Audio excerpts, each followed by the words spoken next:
Hi, I'm Matthias and I would like to show you the advantages of microdams in potato farming.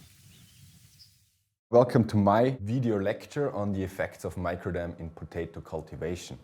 During our project we observed the effects of 4 different countermeasurements in potato cultivation on the surface runoff and the soil erosion happening on these countermeasurements.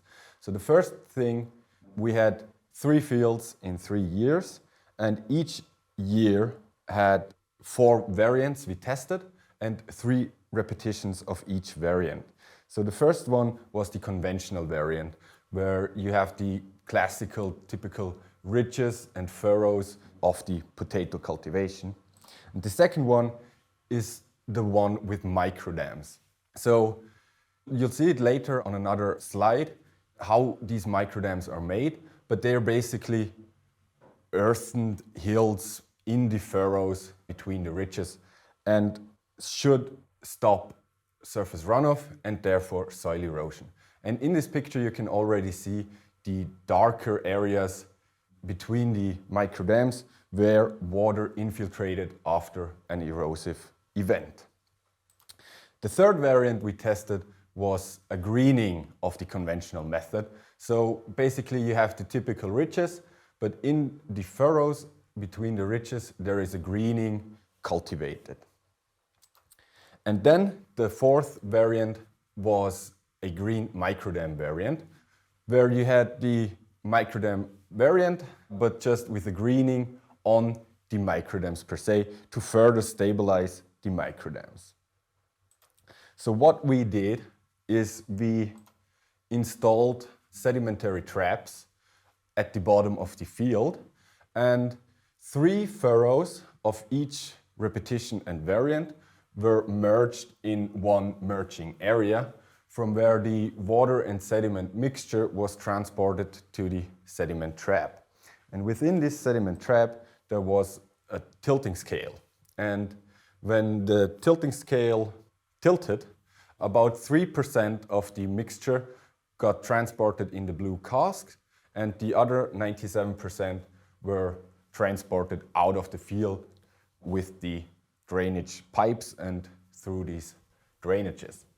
The contents of the blue casks were emptied after each erosive event and then analyzed for the weight of sediment, and if possible, if enough sediment was around, it was further analyzed on the grain size distribution and nutrient composition. So this was our measurement on how much surface runoff happened on each variant and how much erosion happened on each variant. And then, since it's very important for farmers to not lose yield when applying a special countermeasurement to erosion, we also measured the potato yield of each variant and each repetition. For each measurement we took about 10 square meters of potato plants and weighed them and looked how each variant influences the potato yield.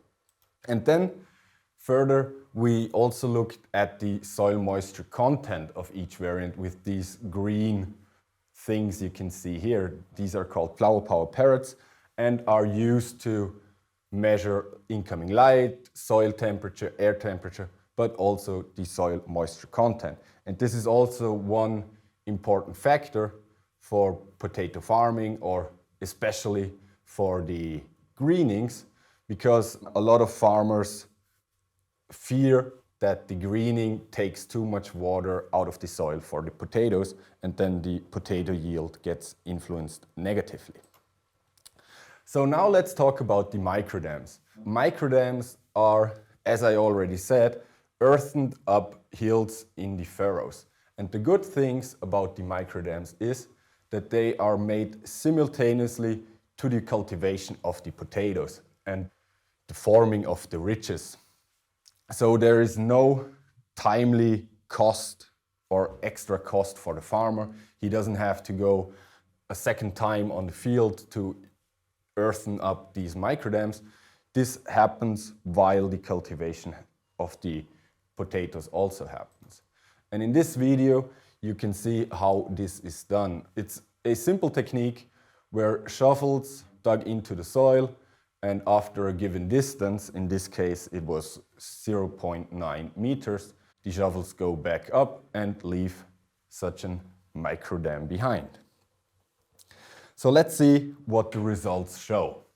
And let's first start with surface runoff and with a picture of one erosive event happening in July of 2021. And you can see here, this is a first glimpse how good the countermeasurements work, because on the left side you can see the surface runoff, the content of the blue casks of the conventional method. What you have to say to the conventional method here is that not the whole content of the blue casks fitted in those containers, but a lot of water had to be poured out of the casks in order to fit all the sediment that was captured in the casks into these containers. And you can see when comparing the conventional to the green conventional method that there is already happening a reduction in surface runoff. And when looking at the microdam variants, you can see that there is a lot of reduction happening. There's way less surface runoff happening in the microdam variants because of the structure of the microdams. But this is just a glimpse. This is just one picture of a whole yearly observation of the surface runoff. So now let's have a look at the yearly observation. First, let's talk about the blue lines and bars. The blue line is the cumulative precipitation happening from May to September, so from cultivation start to the harvesting of the potatoes. And the blue bars show the daily precipitation amount of a day. And blue stars indicate erosive events happening on those days, or that this precipitation event happening on that day was an erosive event.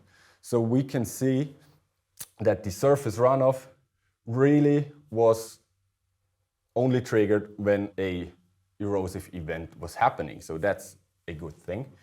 And then you can see with the red and the green lines, the surface runoff happening on each variant and each repetition.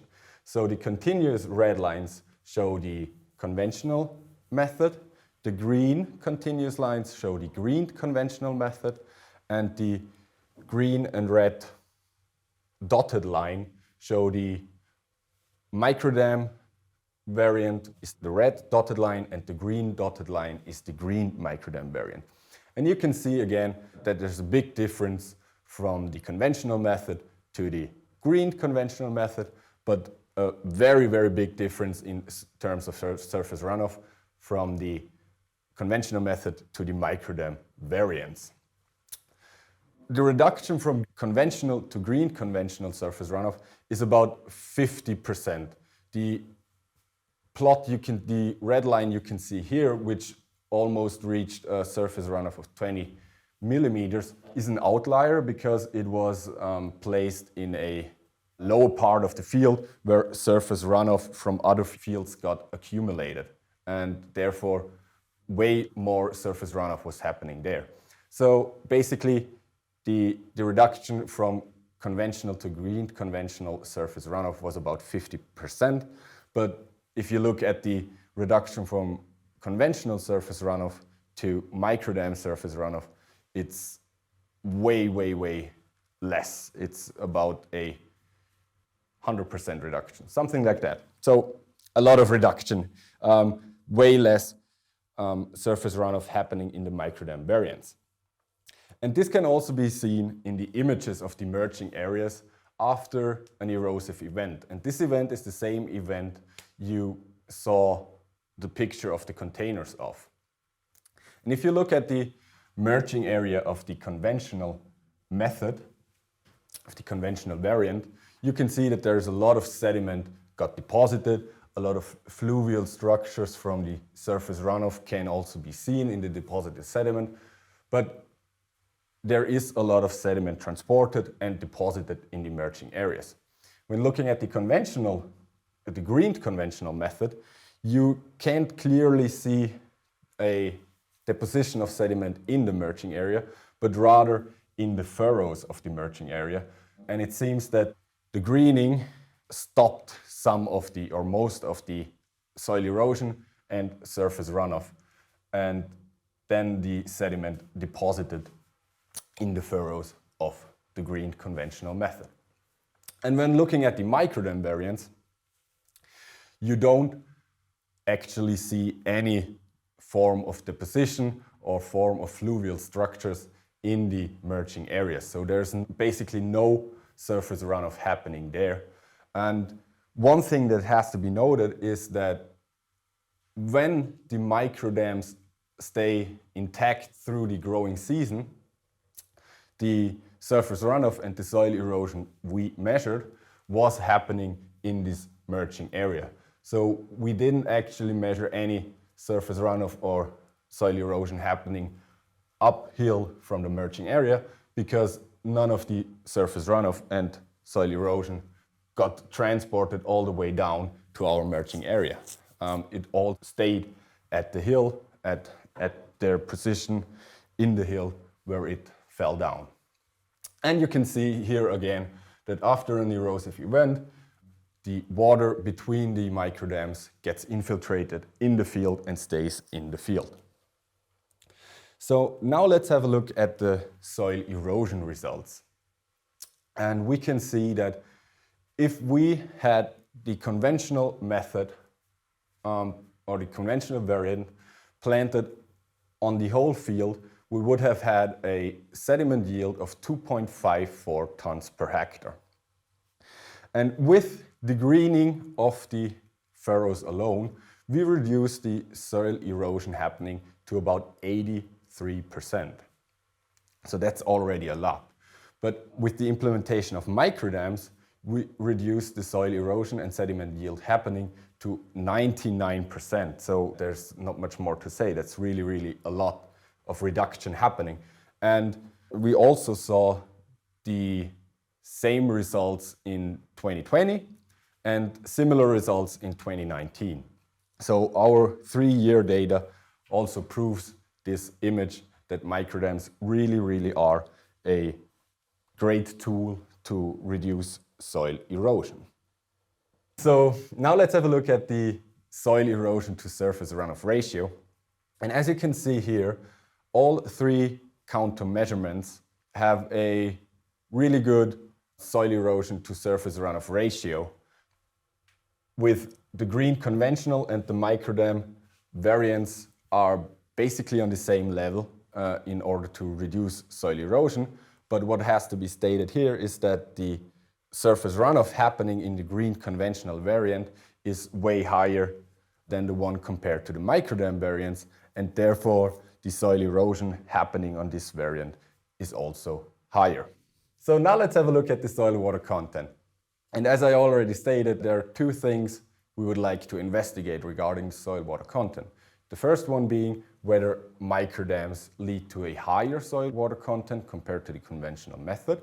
And the second one being whether the greening of the furrow reduces the soil water content and therefore potato plants have less water available. So the first thing we want to look at is the microdam variants and whether they have higher soil water content. And you can see here on the image, also indicated by the letters A and B, that there's a statistically significant difference between the conventional and microdam variants. So yes, the microdam variants lead to a higher soil water content than the conventional methods.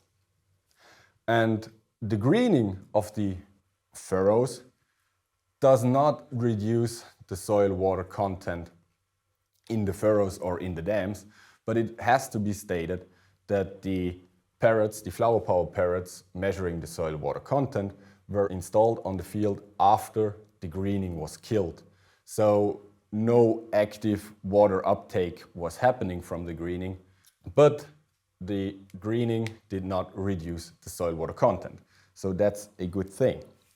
And looking or comparing these results, the soil water content results, to the potato yield results, we can see that it does not look like the greening harms the potato yield, because the conventional method had the lowest median yield of all our countermeasurements.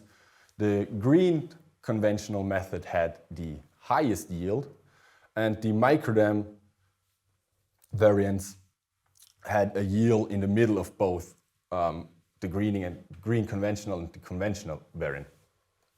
So these results are not statistically significant, but as we've seen in other literature, they have measured the same thing. So they've also measured an increase in potato yield when applying microdams and a greening, but the differences were only seldomly statistically significant.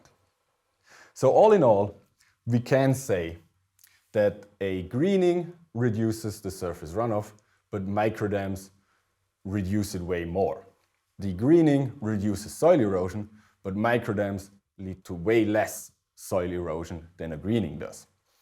The soil water content stays approximately the same with the greening or with no greening, but the implementation of microdams increase the soil water content on the field. And the potato yield stays the same comparing the conventional method to a greening or to the microdam variants. There's no statistically significant difference when applying one of the countermeasurements, but data or other studies have shown that there's an increase, but not a statistically significant increase. So thank you for your attention and have a nice day.